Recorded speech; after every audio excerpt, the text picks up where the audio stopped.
So I was listening to some of my old voice memos the other day, and on one hand, it's crazy how far I've come and how many aspects of my life have really evolved. But at the same time, how I'm fundamentally the same person, just an evolved version of that person. And what's also interesting is that there are some things that I knew and I understood, like back in 2021. I have this voice memo that talks about how music is the thing that I love more than anything, and that even as much as I know that it's important to work on some of the big picture systems things, that that's really what I want to do for at least the next decade. And as much as I have a lot of gratitude and appreciation and think that there will be a ton of value in some of the work that I've done over the past few years, I really lost sight of that. And I think that that was a mistake.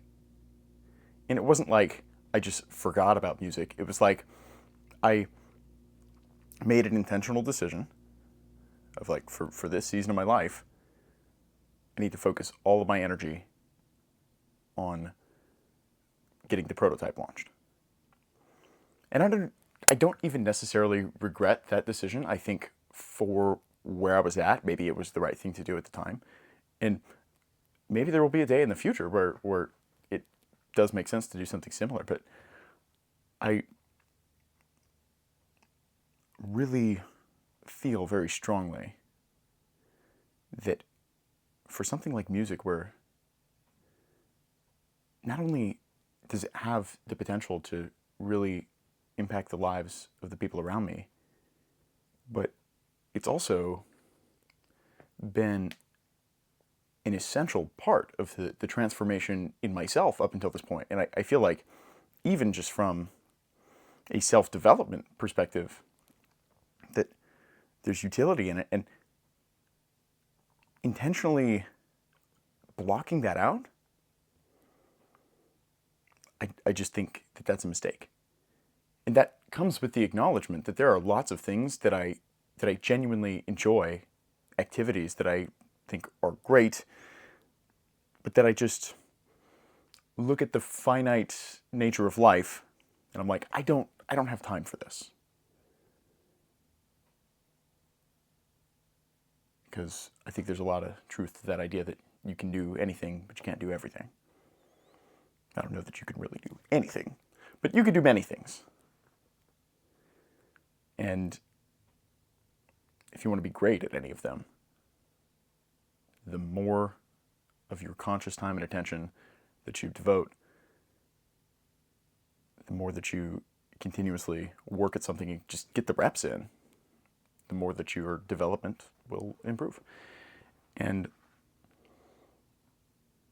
I would much rather have a very short list of the work that I do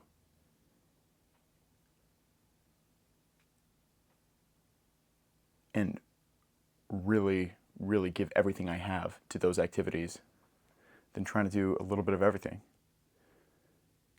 Because that's just not how my brain works.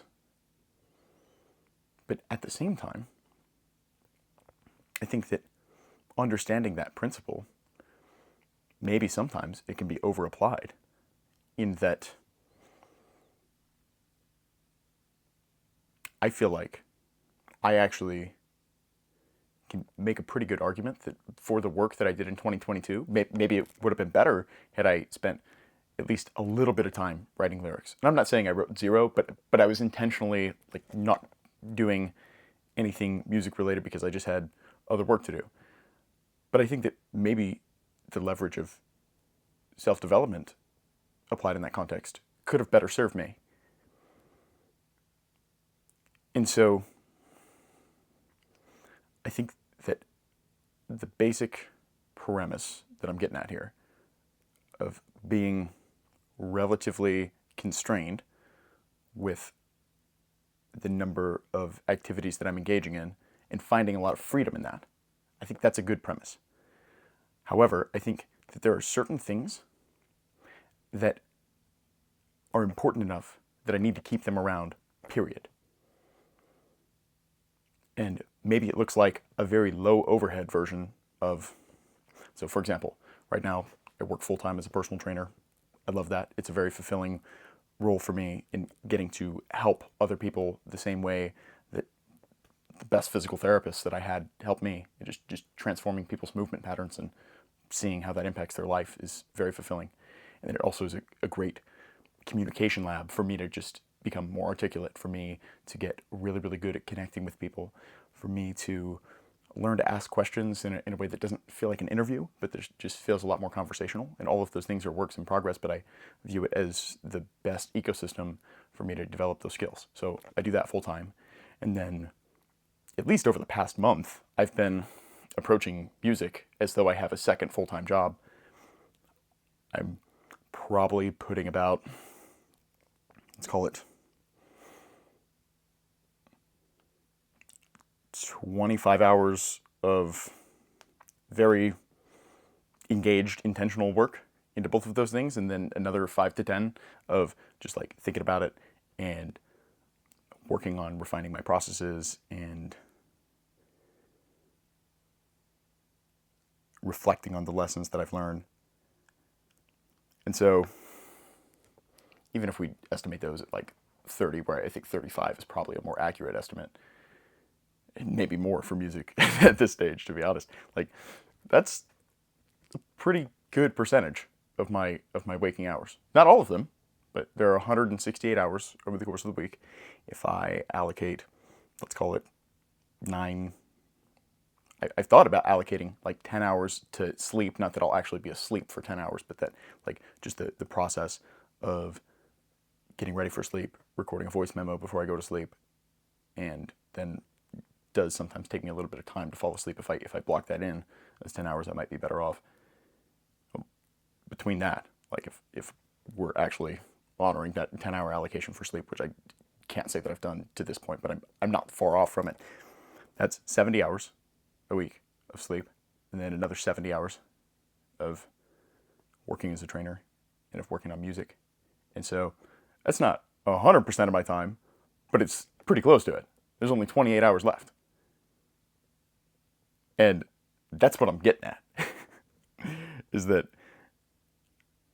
if you really want to be great at something, you got to give it everything you can. And right now, I'm in a season of skill acquisition that I just want to continue to become a better version of myself.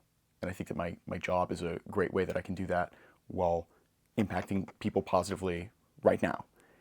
And then I think the music is also an interesting domain for skill acquisition, and it's producing tangible results on the other side of things. So like the tangible results that I get from my work as a personal trainer are things that people can feel in their lives and things that I can see and things that people around them can see. But then on the music side of things, it's more like a moment in time or an emotional experience that's like compressed and then expressed in a way that you can feel it too and that it can resonate with you. And a lot of my favorite songs, probably all of them, may mean something a little bit different to me than they do to the artist that created them, but the core of the emotion is where we share the resonance, and so I can relate to them in that way. And I feel like giving other people the same gift is something that is very valuable, but also is a way to help you understand me a little bit better. So I'm really happy with that overall. And then I've been being consistent with these. Again, this is like the low overhead version of this endeavor. But I think that's the right place for it to be for right now. And at some point, that may change.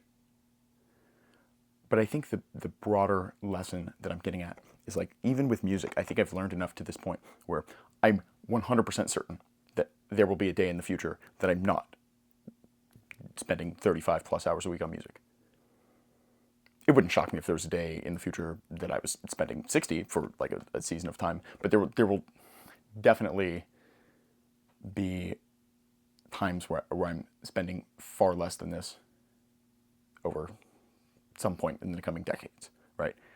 But I think part of what I learned and what I'm trying to drill down here is that rather than trying to cut it all the way out, I think maybe the lower overhead version of just writing lyrics.